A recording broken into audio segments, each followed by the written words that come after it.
Hello बच्चों, welcome to class 8 sessions of subject history and today we are discussing chapter number 4 and the chapter name is Tribals, the Coos and the Vision of a Golden Age. This is your 5th session. तो बच्चों हम लोग class 8 history का chapter number 4 discuss कर रहे हैं और chapter का नाम है Tribals, the Coos and the Vision of a Golden Age. ये आपका 5th session है. So let's start with it. तो बच्चों लास्ट क्लास में हम लोगों ने क्या पढ़ा था? We talked about the forest laws that was brought by the British officials and also what impact it had on the tribal groups. Okay? आज की क्लास में इसी डिस्कशन को हम कंटिन्यू करते हैं. Let us see what were the more problems that were faced by the tribal groups. तो आज हम लोग देखते हैं the problem with the trade. Okay? Now during the 19th century, tribal groups found that traders and moneylenders were coming into the forest more often, wanting to buy forest produce, offering cash loans and asking them to work for wages. तो बच्चों हम लोगों ने ये भी देखा था जब हम लोग ट्राइबल ग्रुप्स के बारे में बात कर रहे थे that these people they had to trade with the traders and the money lenders. क्यों? क्योंकि उन लोगों को फॉरेस्ट प्रोड्यूस चाहिए था और जो ट्राइबल ग्रुप्स थे उनको भी मनी लेंडर्स या फिर ट्रेडर्स से राइस वीट या फिर और कुछ चीजें जो उनके पास अवेलेबल नहीं थी वो इन लोगों से ट्रेड करके लेते थे. राइट? तो 19th सेंचुरी में क्या आने लगा? ट्राइबल ग्रुप्स ने ऑब्जर्व किया कि ये मनी लेंडर्स और जो traders हैं, these people they started coming in they were wanting more and more forest produce. Okay? और इसके ये लोग कैश लोन्स भी ऑफर कर रहे थे ट्राइबल ग्रुप्स को और उनको कह भी रहे थे कि आप हमारे साथ काम करो, we will give you wages for that. Okay? अब हम देखते हैं कि केस ऑफ सिल्क ग्रोअर्स लेते हैं कि सिल्क कल्टिवेशन इंडिया में बढ़ना शुरू हुआ. Okay? Production of silk was becoming very much important for the European market की यहाँ से सिल्क का प्रोडक्शन होता था, उसके बाद फिर बहुत ज्यादा प्रॉफिट में इसे बेचा जाता था दूसरी जगह पे and how it became really important for the Europeans. Okay? So in the 18th century Indian silk was in demand in European markets. ये 18th सेंचुरी के टाइम पे ये जो इंडियन सिल्क था बच्चों it was growing in demand for the European markets. Okay? Now Hazaribagh in present day Jharkhand was an area where Santhals reared cocoons. तो बच्चों हजारीबाग जो रीजन है अगर आप इंडिया का मैप देखोगे so it is present here in Jharkhand. तो ये आप इधर मैप देखो, this is the map of Jharkhand और ये रीजन जो आपका पिंक कलर से डिनोटेड है here, so the region that is coloured it is Hazaribagh. Okay? इसके ऊपर आप बिहार रीजन देख सकते हो. मैंने आपको बताया था पिछले क्लास में भी कि पहले बिहार और Jharkhand was in one state that is Bihar, but in 2000 it was separated from Bihar and another state was created that is Jharkhand. तो ये हजारीबाग झारखंड में है. ओके? नाउ यहाँ पे संथाल्स जो एक ट्राइब थे they were rearing cocoons. यहाँ पे इस फोटो में देखो बच्चों these are the cocoons और इसी से सिल्क का प्रोडक्शन होता है from these cocoons. Okay? Now what happened? The growers were paid ₹3 to ₹4 for 1,000 cocoons. They were then exported to Burdwan or Gaya where they were sold at 5 times the price. तो क्या होने लगा कि यही जो rearing कर रहे थे संथाल्स इनको ये वेजेस मिल रहे थे और इसके बाद इनको ये कुकून्स जो ये रेयर कर रहे थे they had to give it to the money lenders और दी ट्रेडर्स. ओके? और इसके लिए इनको कितने पैसे मिल रहे थे? तो 3 या 4 रुपए मिल रहे थे for rearing 1000 cocoons. Now you can imagine कि 1000 कुकून्स ये लोग रियर कर रहे थे बट इनको पैसे कितने कम मिल रहे थे, है ना? जितना भी प्रॉफिट था जो एजेंट इनके बीच में हुआ करता था फॉर दी मनी लेंडर और दी ट्रेडर, तो ये एजेंट जाकर वहां से सारे कुकून्स लेता था एंड पेड देम ₹3 to ₹4 और उसके बाद ये एक्सपोर्ट किया जाता था बुर्दवान या गया में. तो ये बिहार में देयर इज अ प्लेस गया. ओके? वहां पे ये जो कुकून्स थे उनको फर्दर एक्सपोर्ट किया जाता था और उसके बाद they were sold at 5 times the price. तो आप देख सकते हो कि जो मनी लेंडर्स और जो ट्रेडर्स थे उनको कितना प्रॉफिट हो रहा था, 5 times द प्राइस. ओके? और यही देखो जो काम कर रहे थे, जो ट्राइबल ग्रुप्स काम कर रहे थे उनको कितना कम वेज मिल रहा था. राइट? तो यहाँ पे आप सिल्क ग्रोअर्स के केस से समझ सकते हो कि the trade was also a problem for these tribal groups क्योंकि इनको इनकी मेहनत का पैसा नहीं मिल रहा था. Okay? Apart from that the search for work for the tribal groups was also really problematic for them. Okay? Let us see that. So the plight of the tribals who had to go for far away from their homes in search of work was even worse. So from the late 19th century, tea plantations started coming up and mining became an important industry. तो कौन-कौन से 2 industries शुरू हुए after the late 19th century that is after 1850s. जब हम लोग year 1850s की बात कर रहे हैं तो टी प्लांटेशंस और माइनिंग बहुत ही इंपॉर्टेंट इंडस्ट्री बनने लगा। ओके, तो यही सारे जो इंडस्ट्रीज थे यहाँ पे ट्राइबल ग्रुप्स को काम करने के लिए बुलाया जा रहा था। क्यों? क्योंकि इनको काफी चीप लेबर पे बुलाया जाता था, पैसे बहुत कम दिए जाते थे, वेजेस इनके बहुत कम होते थे, लेकिन काम इनसे बहुत ज्यादा करवाया जाता था। और जो ट्रेडर्स थे they were earning much more profit through these plantations, through these industries. Now tribals were recruited in large number to work in the tea plantations of Assam and the coal mines of Jharkhand. तो बच्चों यहाँ पे याद रखना, जो tea plantation है that happens in Assam. Assam का जो हिली एरियाज है, प्लांटेशन जो टी का होता है वो वहीं पे हो सकता है। That is the best fertile place available there और best land that is available for tea plantation. और यही कोल माइनिंग कहाँ पे? तो झारखंड के रीजन में बहुत ज्यादा ट्राइबल ग्रुप्स को रिक्रूट किया जा रहा था for working there. Okay, but it was also really problematic situation for the tribal groups. Situation बहुत खराब होता था, उनको वेजेस बहुत कम मिलते थे। So these were other places जहाँ पे tribal groups they were also facing problems under the British rule. Okay. So let us have now a closer look on the tribal rebellions that took place in this time when we are talking about the British rule. अब तो हम लोगों ने देख लिया कि कितने problems थे, right? That the tribal groups they were facing because of the colonial rule in India.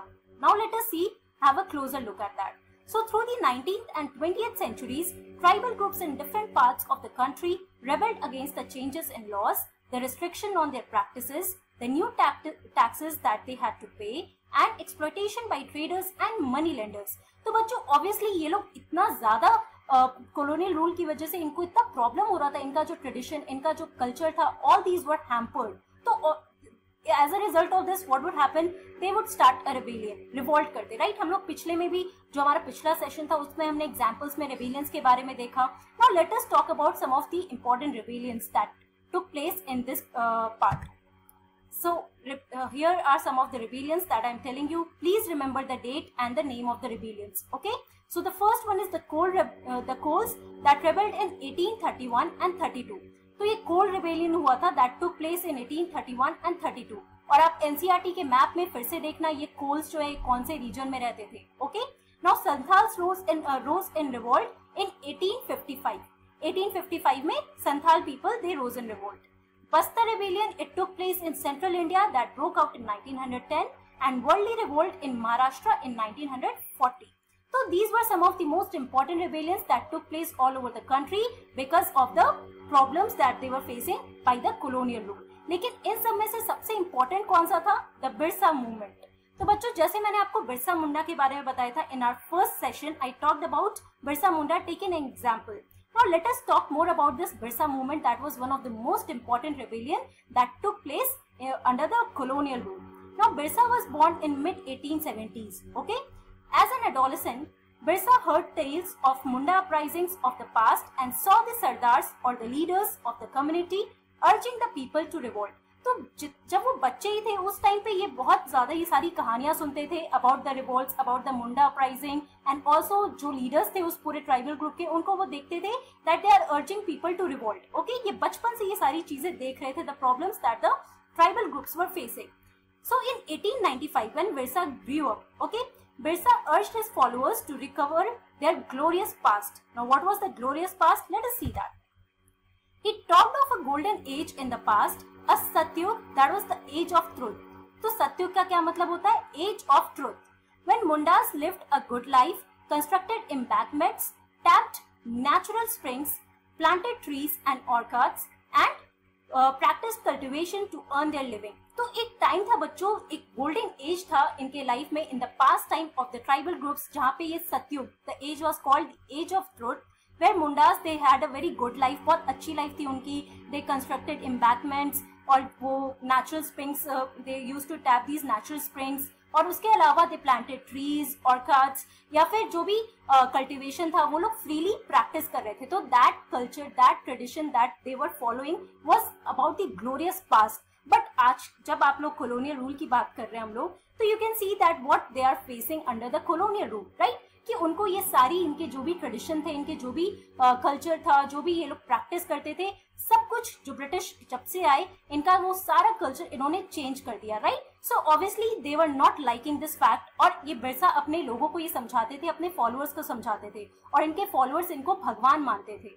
Okay, so British officials जब उन्होंने देखा that these people that they are coming in coming together, the tribal groups, and they are listening to Birsa, और वो लोग देख रहे थे कि yes, what is happening is really dangerous for the British rule, right? तो वो लोग बहुत ही ज़्यादा afraid थे इस political movement से, of the Birsa movement. Now let us see what happened after that. So British officials were afraid of the political aim of the Birsa movement that was carried out by Birsa Munda. Okay, so for it wanted to drive out the missionaries, moneylenders, Hindu landlords and the government and set up a Munda Raj with Birsa at its head. तो क्यों afraid थे ये British officials बच्चों? Because what they wanted, what Birsa and the other tribal groups they wanted, so they wanted to drive out the missionaries. Missionaries कौन? ये Europeans who were coming in our country, that they were hampering the original tradition or the old tradition of our country. Also the money lenders, अभी आपने देखा किस तरीके से money lenders और traders इनके लिए इनको बहुत ज़्यादा तकलीफ दे रहे थे, इनको बहुत ज़्यादा प्रॉब्लम इनके लिए क्रिएट कर रहे थे, है ना. Also the Hindu landlords, obviously जो लैंडलॉर्ड्स थे वो भी इनको बहुत ज़्यादा रेंट चार्ज कर रहे थे. कुछ भी चीज़, कोई भी लैंड अगर इनको दिया जा रहा था तो बहुत हाई प्राइस पे दिया जा रहा था. And the government, okay, overall the whole government, because the whole government was run by the British officials, right? So they all wanted to remove all these people from the country and they wanted to set up a Munda Raj. Okay, तो Munda tribes के बारे में हम लोगों ने देखा झारखंड का, and leader, who was the leader of this tribe, who everyone saw Birsa Munda as the leader. So they wanted to set up a Munda Raj with Birsa at its head. तो आप देख रहे हो कि ये लोग कैसे rebel कर रहे थे, right? They never wanted British to take control over the tribal groups. Now, after this, the British officials, so they were afraid of this, the political aim of this movement. So what they did, they arrested Birsa in 1895, convicted him on charges of rioting and jailed him for 2 years. तो बच्चों 1895 में British officials ने, ये उनको लगा कि बहुत बड़ा खतरा है उनके लिए, बिरसा जो पॉलिटिकल मूवमेंट क्रिएट कर रहा है लोगों के लिए, और all the people they were actively participating in it. Okay, so he was arrested in 1895, लेकिन 1897 में वापस से वो जेल से निकल आए थे. But what happened after that? Birsa again he told the whole village, वहाँ पे different तरीकों से ये लोगों को urge कर रहे थे that they all should come together and they should never allow the British to take control over their traditional or their culture, the life that they were living. Okay, तो इस तरीके से बहुत सारी ways में जितने भी लोग थे, जितने भी tribal groups थे, different tribal groups like that of the Santhals, Orans, Kols, जितने भी tribal groups थे, they all were following him as their leader. Okay. Also, after some time, 1897 में तो वो जेल से निकल गए, and after that he tried various ways through which all these people they were urged to take part in the revolt. However, in 1900, Birsa died of cholera and the movement faded out. तो 1900 में बिरसा मुंडा की death हो गई because of cholera. Okay. Also ये movement धीरे धीरे fade करने लगा. But let us see, however, this movement was really significant in 2 ways. कैसे ये जो बिरसा मूवमेंट है ये हमारे लिए इतना इंपॉर्टेंट और इतना सिग्निफिकेंट क्यों है? So first is it forced the colonial government to introduce laws so that the land of the tribals could not be easily taken over by the Dikus.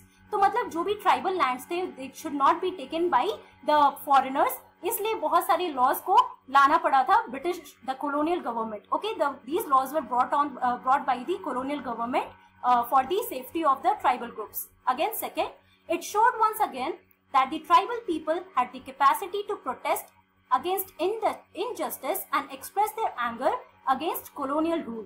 तो बच्चों obviously ये जितने भी rebellions थे they showed कि obviously tribal peoples they had the capacity to protest against the injustice that they were facing and also they can show their anger towards the colonial rule, right? तो इन दोनों तरीकों से हम देख सकते हैं कि ये जो बिरसा मूवमेंट है और इसके अलावा बाकी जितने भी ट्राइबल मूवमेंट्स थे that were really important in our history. Okay, तो बच्चों आज की क्लास में हम लोगों ने प्रॉब्लम ऑफ ट्रेड के बारे में पढ़ा. We took at the closer look at the rebellions that took place. बहुत सारे रिबेलियंस के बारे में भी मैंने आपको बताया and at last we talked about the Birsa movement. Okay, तो बच्चों आप ये स्टोरी बिरसा मूवमेंट का आपके लास्ट यूनिट में जो दिया हुआ है क्लोजर लुक, उसमें आप और डिटेल में पढ़ना. I have given you the main points here कि ये बिरसा मूवमेंट क्या था and why were the British officials afraid और ये इतना इंपॉर्टेंट क्यों था. ओके, तो आपका ये चैप्टर अब कंप्लीट हो गया है. So next session would be your question answer session. Please go through your NCERT book, remember the dates, remember the rebellions and also where these tribal groups were situated and what were the problems. I have discussed all the things here in the video. Okay, so that's all for today. Thank you very much.